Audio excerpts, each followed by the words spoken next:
I really didn't mean it. I'm sorry if you got offended. But you know how I am. Sometimes I just say stuff, well, we're all good, right? Hi, this is Barry Phillips with 2-Minute Torah, day 1 of Matot, Masei. We are talking about tribes and journeys this week. And we're going to read from Bamidbar in Numbers chapter 30, beginning with verse 1, which says, "And Moshe spoke to the heads of the tribes being their Matot, concerning the children of Israel, saying, This is the word which Yahweh has commanded. When a man vows a vow to Yahweh or swears an oath to bind himself by some agreement, he does not break his word. He does all that comes out of his mouth." Words. As I said at the beginning, sometimes we hear people make apologies. Well, I'm sorry. I didn't mean what I said. I did not mean what I said. Sometimes it's, well, I said it the wrong way. Oh, really? How did you mean to say whatever it was that you said? And what was the goal of your words? Was it to inflate your own importance? Was it to condemn? Was it to exaggerate? I was thinking a little earlier today that telling a lie is not a defense of your sin. It cannot justify your sin or excuse your sin. Matter of fact, it only increases the guilt of your sin. Our words, they are to be yes and no, Yeshua said, and anything after that really comes from evil. Yaakov, or James as we say, talks about that the tongue is full of deadly poison and it is set on fire from hell itself. It is understood if you can contain or control your tongue, you can bridle the whole body. But if you can't watch your mouth, you can be physically fit and lift 1,000 pounds. You're still out of shape because the tongue is the rudder of the body. It is the rudder of a person's life, your mouth. And so if we think about it in Bereshit or Genesis chapter 1, everything that exists, everything that we know to be reality was brought into existence by the command of the Creator's word. And Yochanan 1, John 1, we find out that that same word, the spoken word of Yah, is in fact the Messiah Yeshua, our Messiah. He is the word personified and physically embodied. Yeshua taught in Kafar Nahum in Capernaum. He said, "Unless you eat the flesh of the son of Adam and drink his blood, you do not possess life in yourselves. He who eats my flesh and drinks my blood stays in me and I in him." And they said, this is a word that is hard. Obviously, Yeshua is teaching at a very profound, deep, and even mystical level that was far over their heads. And we're left to reason why he would do that. But I think it was to sift the crowd from those who were looking for another free lunch after the multiplying of bread and fish, from those that were willing to follow after him because they believed in him and were willing to listen and obey his word.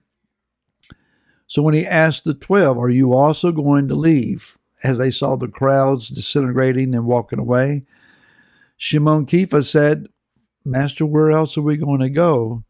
You possess the words of everlasting life." And that's in the book of Yochanan, chapter number 6.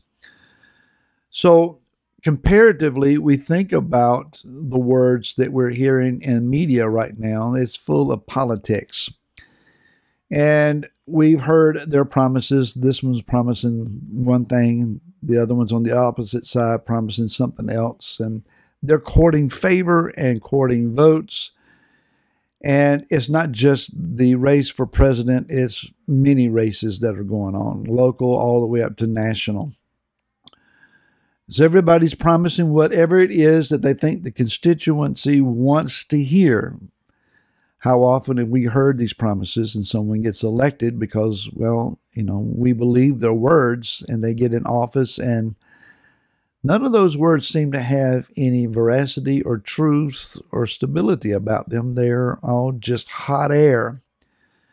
And we sat in pews and chairs and congregational settings, and we've heard big dreams and visions cast and money collected for whatever the building program or mission endeavor or ministry creation has been suggested, only to find out, well, the money really didn't go where it was supposed to go and nothing was accomplished the way it was supposed to be accomplished. And that's not always the case, but it has been enough the case that many are frustrated that don't even suggest more money about anything. I'm done.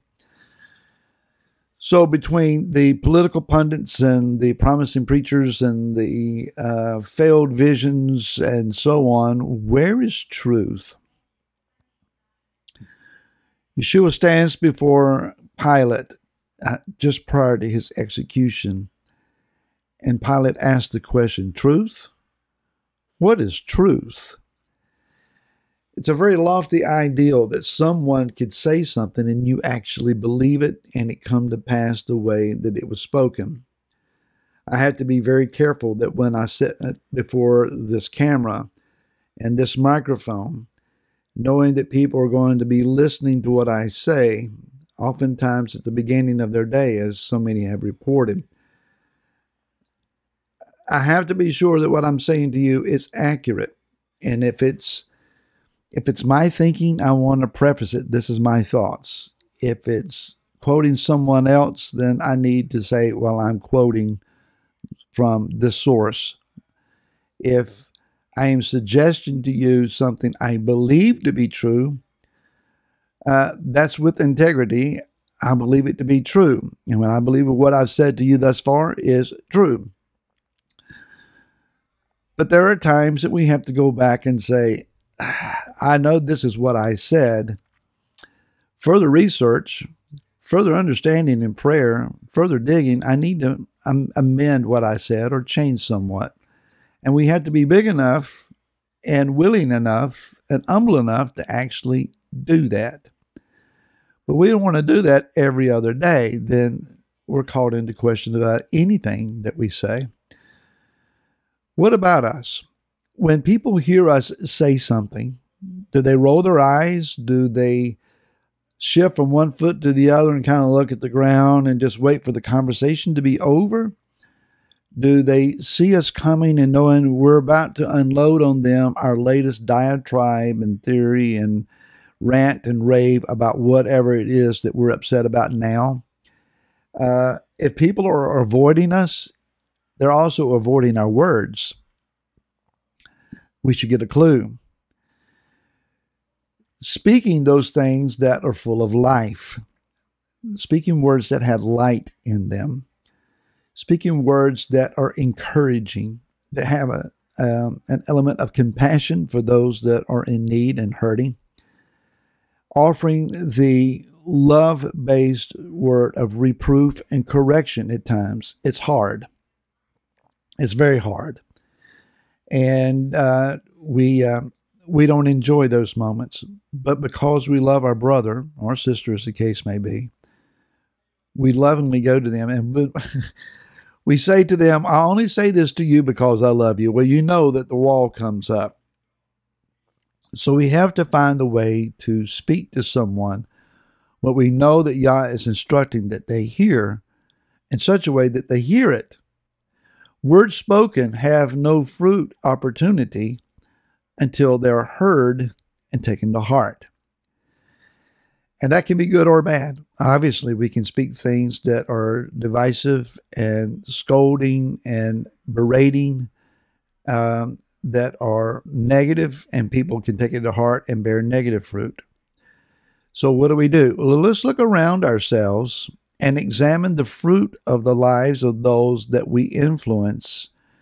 Are they positive? Are they encouraged? Are they life-giving? Are they fruit-bearing that is resembling Yeshua? Let's do a little fruit inspection about our words today. And I'll see you again tomorrow. To then, shalom.